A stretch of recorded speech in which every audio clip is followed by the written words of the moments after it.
Kung wala naman kayong binigay na special power of attorney ng ahenteng sinasabi, ano mang at ang kanyang mandato ay para lakarin ang inyong papeles para mailipat sa inyo ang 300 square meters na binigay po ng may-ari sa inyo bilang kayo ay tenant at kalaunan ay napag-alaman ninyo, no, nung kayo pumunta sa developer, yung pala naibenta na.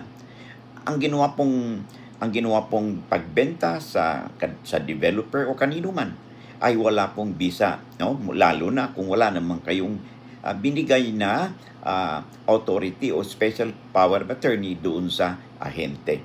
Maaari ninyong gawin ay sumangguni kagad kayo sa lawyer para mapag-file kayo ng adverse claim doon sa Register of Deeds, no?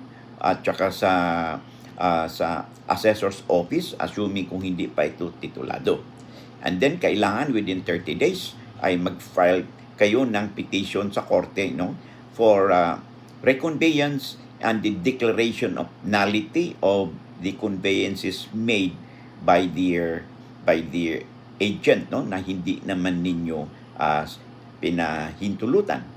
At bukod pa rito, ay maaari din kayong magsampa ng kaso doon sa ahente for estafa kasi po ito ay isang criminal offense na kung saan ay ibinenta niya di umano yung lupa na hindi naman pagmamay-ari niya. So, nagkaroon po ng panluloko sa inyo, no?